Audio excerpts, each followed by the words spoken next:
Naalala mo, Lea, nagkaroon ng konting pagbabago no? Dumami yung mga nakakaintindi. Palagay ko malaki na yung pagbabago. Naturally, hindi naman nila alam kung ano yung siyensya ng medical cannabis. Ang alam lang nila ay marijuana yan. Bawal yan eh. Kaya nung naglalobby ang mga nanay, nadala ang mga anak nilang may sakit, nayanig yung Kongreso. Yung political divide ay medyo nagiging political unity. Pero hindi yun mangyayari kung hindi tayo magkakaroon ng pagkakaisa sa isang bagay. Ano yun?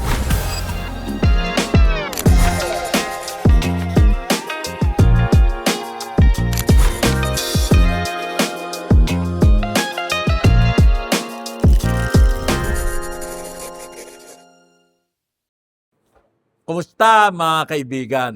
Muli narito tayo sa ating programang Doc G at Tito Chuck, ang espasyo para maintindihan at mapag-usapan natin ang mga bagay-bagay na may kinalaman sa pambihirang halamang gamot na cannabis.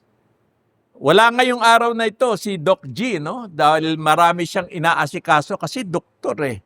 Pero meron po tayong kasama na nakakilala nating unan sa nakaraang episode, si Miss Lea Fulion. Lea, welcome back to the podcast. Hello, Tita Shak. Salamat po ulit at nandito ako sa inyong show. Very popular show Makikita ko yung mga views. Sobrang dami. Oo nga, medyo kasi pag pinag-uusapan natin ng siyensya at ebidensya, interesado ang mga tao, no?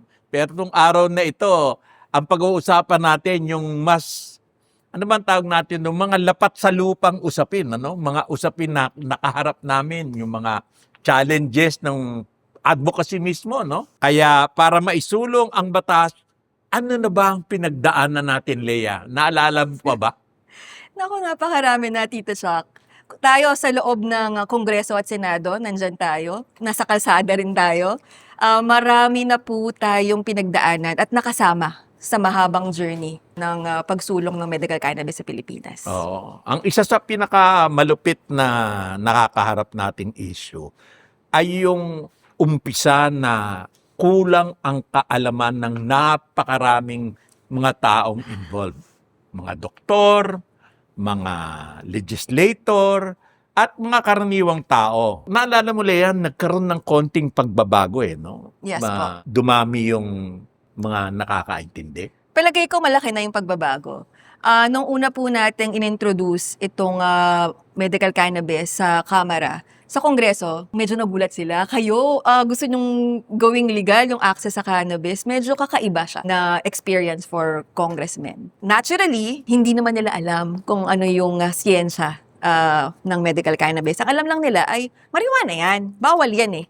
Yun lang yung pagkakaalam nila. Kaya nung naglalobby ang mga nanay, mga nanay pa ang naglalobby, nadala ang mga anak nilang may sakit, nayanig yung Kongreso. Oo nga, ibang klase yun eh. Sabi ko nga, bibihirang puwersa sa mundo ang pwedeng tumapat sa isang ina na ipinaglalaban ang kalusugan at buhay ng kanyang anak. Mabuti na lang, umpisa pa lang, Lea, naalala ko, nagkaroon tayo ng forum. Yes po. Wala pang batas na naka-file, nagkaroon na ng forum kaagad sa AIM, sa Asian Institute of Management, no?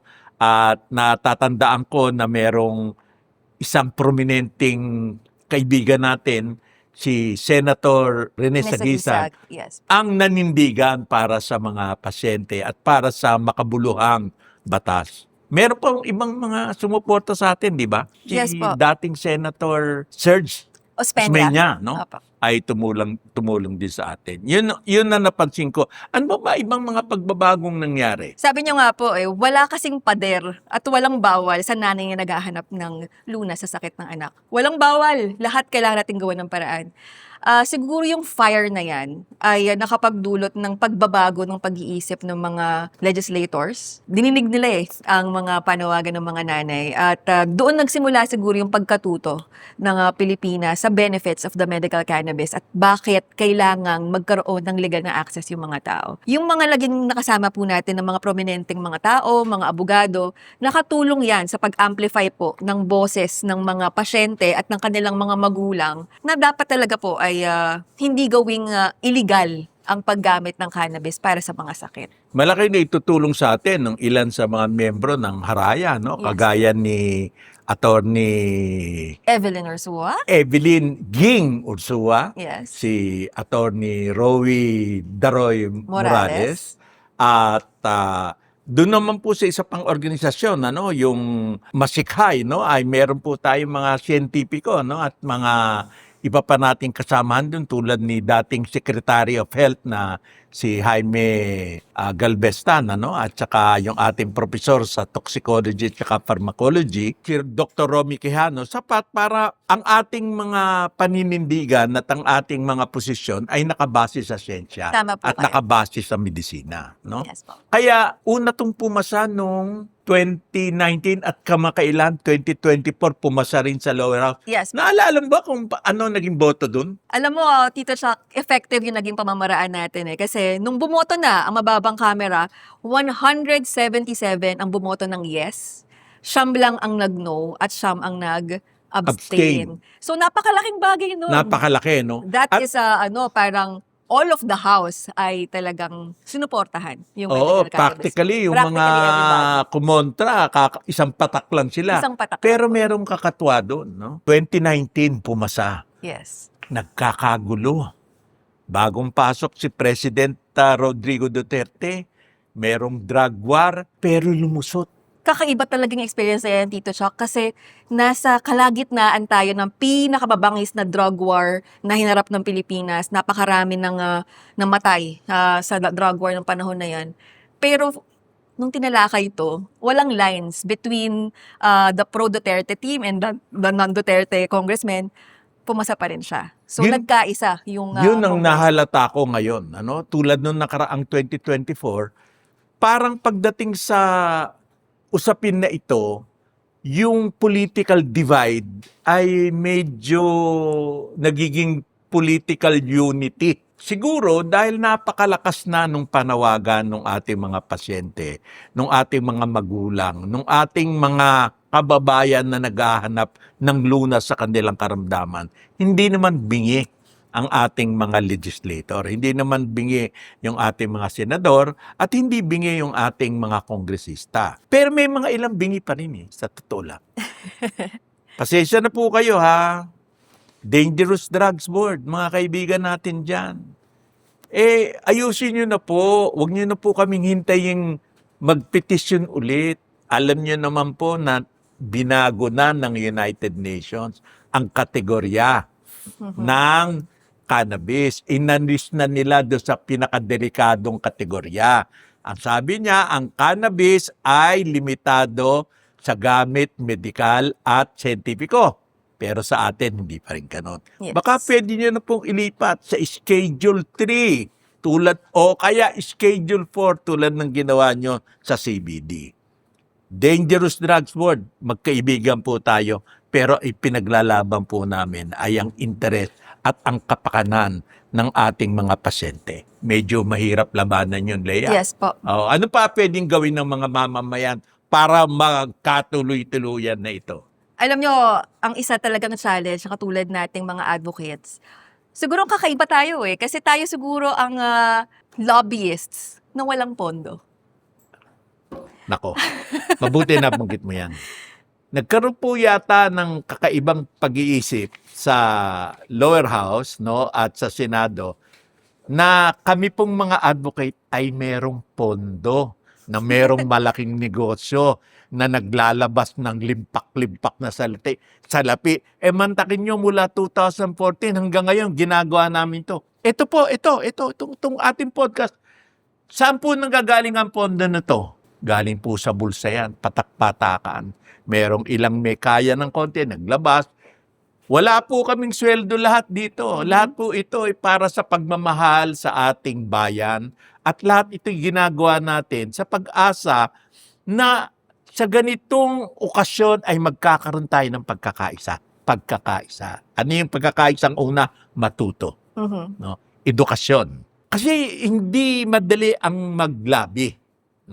Kailangan una alam natin kung ano sasabihin natin. Pangalawa, yung sasabihin natin ay hindi haka-haka. Dapat may basehan sa ebidensya, sa siyensya. Ano Yes. pa ang mga challenges ng lobbying, Lea? Napakaraming challenges, Tito Chuck, kasi yung araw-araw lang na tayo ay pupunta sa Kongreso at Senado at magkakausap ng mga kongresista at senador upang ipaliwanag yung gusto nating mangyari nang walang backer na mga malalaking kumpanya, which is actually a good thing dahil tayo Ah. ay mga tunay na advocates for medical cannabis. Challenge na yon. Mag-schedule pa lang sa mga kongresista, ipaliwanag ng mabuti sa staff kung ano ang ating pinaglalaban with a topic na very stigmatized is a challenge already. Oo, kaya kung ano-ano mga sinulat natin, gumawa tayo ng mga primer, kumuha tayo ng tulong sa abroad, na sinuwerte naman tayo, lahat ay libre yung dumating. Pero yung pong pagpiprint, may gastos po yun. No? Yung Yes. pagsusulat, si Rhea sumulat, walang bayad. No? Pero lahat po ito, yung pamasahe, yung pagkain, Yeah. lahat po yan ay gastos. Kaya kung mamarapatin ninyo sa lahat po na nakikinig, Mhm. ay meron tayong tinatawag na, anong tawag doon? Sending Star. stars. Star, Yes. no? Meron tayong star dito sa Facebook. Kami po ay handa nang tumanggap ng star para po sa tulong na pinansyal na maibibigay niyo sa atin para patuloy po nating mapalaki ang ating mga ginagawang edukasyon, ang ating ginagawang pagkilos, at higit sa lahat, yung ating ginagawang pag-oorganisa. Ano ba ang ibig sabihin ng mag-organisa tayo? Ano ba ang katuturan nun, Lea? Actually, ang organizing lang naman ay pagsasama-sama ng mga puwersa ng lakas natin, ideas natin, towards a goal. Yun lang naman ang organizing, Tito Chuck eh. Kung tayo ay mga pasyente, gumawa tayo, kahit GC nga lang po yan ng mga pasyente na gustong makaalam ng benefits of medical cannabis o gustong makatulong sa lobbying, doon lang po ay organizing na yon. Yung pagsasama-sama ng lakas, ng enerhiya, ng ideas, yun po ay organizing na, Tito Chuck. Ibig sabihin, kung meron tayong interest sa batas na ito at meron tayong kagustuhan na ito ay maging available na sa mga pasyente, magbuo tayo ng mga grupo. Magsama-sama tayo, mag-usap-usap tayo. Pwede namin kayong tulungan dyan. Magsabi lang kayo sa amin. Tapos malaman ng mga senador at malaman ng ating mga kongresista na maraming humihingi na maipasan na itong batas na ito. Kasi pag hindi ito lumusot ngayon, tulad nung nakaraan, nakalusot sa lower house, hindi nakalusot sa Senado, Oh, back to to square one. square one. Ayaw na natin noon. Masyado na itong matagal. May pag-asa na tayo na ito'y makalusot itong taon na ito. Pero, hindi yun mangyayari kung hindi tayo magkakaroon ng pagkakaisa sa isang bagay. Ano yun? Para saan lahat ng ito? Mhm. Ito ay merong tulong sa gobyerno. Pag-uusapan natin yan. Kasi meron tayong pwedeng itayong industriya, pag-uusapan natin yan. Napakarami ng pwedeng epekto nito sa ekonomiya, pag-uusapan natin yan. Pero unang-una lahat ng ito ay para makapagbigay tayo ng gamot na makapagdadala ng lunas sa mga pasyenteng nangangailangan. Tama? Yes, Tito Chuck. Isa pa pala, meron din mga events na ginagawa ang Masaya Media at ang mga advocate groups katulad ng Medical Cannabis Party, ang Haraya, 420 Philippines. Ito po yung mga lugar kung saan po pwede tayong dumalo at magpahayag ng ating suporta. Doon po kasi tayo nagkikita-kita at magkakaroon tayo ng chance na ma-organize yung ating mga sarili into groups, at makapag-ambag dito sa medical cannabis movement sa Pilipinas. Tama yun. Kaya abangan nyo po yung aming mga announcement kung saan tayo pwedeng magtagpo-tagpo. Paminsan-minsan ay mag-usap tayo, magkaroon tayo ng mga symposium, magbuo tayo ng mga malalaking usapan. Nakagawa na tayo niyan noong nakaraan. Gagawin natin siya ulit ngayon.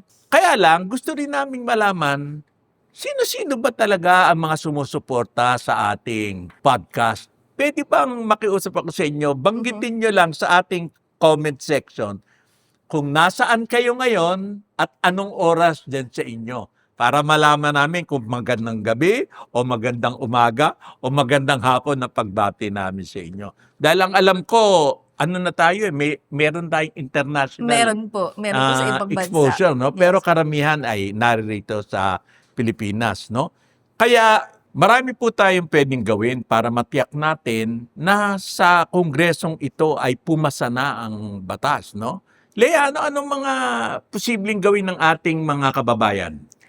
Iba't iba po ang pwede nilang gawin, depende po sa kakayanan, no? Una, pwede pong sumama sa mga events na ino-organize ng mga medical cannabis advocates. Iba-iba po yan, iba't ibang lugar, pati po sa iba't ibang probinsya. Mhm. Magpakita tayo ng suporta at ng lakas natin para marinig tayo ng mga government officials, ng mga tagagawa ng batas, para maramdaman nila na ito ay panawagan ng taong bayan. So isa pa lang yon. Pangalawa, syempre ay stay tuned sa Masaya Media. Ito po ngayon ang gumagampan ng role na parang ito ang nagbibigay ng impormasyon sa mga Pilipino hinggil sa medical cannabis, kung ano na inabot nito sa Kongreso at Senado, at yung mga facts about the plant. So, suportahan po natin ang Masaya Media para mas tumagal pa, no? Bago pa lang to, pero napakalaki na po. Kaya yung pagsuporta sa Masaya Media, ang magiging epekto nito ay dadami yung mga taong nakakaalam tungkol sa katotohanan Yes. nitong halamang gamot na ito, no?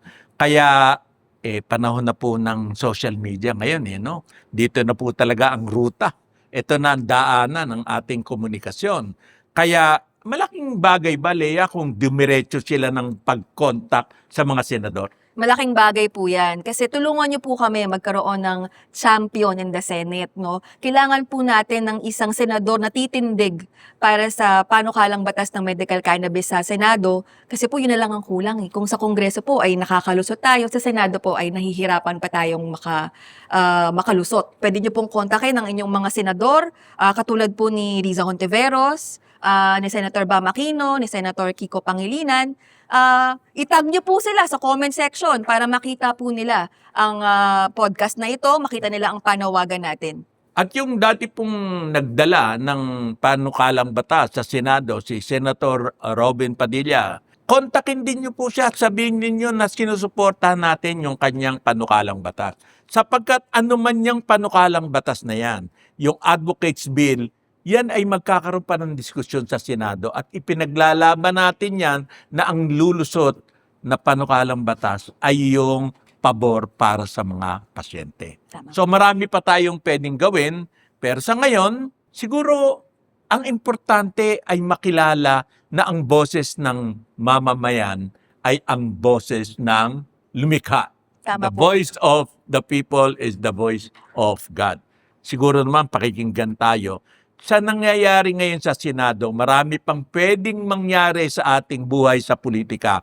Pero tulad nung nakaraan, pwede tayong magkaroon ng pagkakaisa at magkasundo na panahon na para magkaroon ng batas na magbibigay ng access sa legal na medical cannabis. Sana nga ay mapag-usapan pa natin ito ng mas malalim, pero lagit-lagi itong ating usapan dito ay lumalalim at lumalalim. Pero yung oras naman ay umiiksi ng umiiksi. Yes. Kaya muli, sa pagkakataong ito ay gusto ko kayong pasalamatan na kayo po ay narito at hindi nagsasawa. Mag-komentaryo po kayo, i-share ang ating podcast, mag-like, at higit sa lahat, kumakatok po kami sa inyo ng konting suporta. At malaking bagay po yan para maituloy natin itong ating ginagawa sa ating lumalakas at sumisikat na podcast na Doc G and Tito Chuck with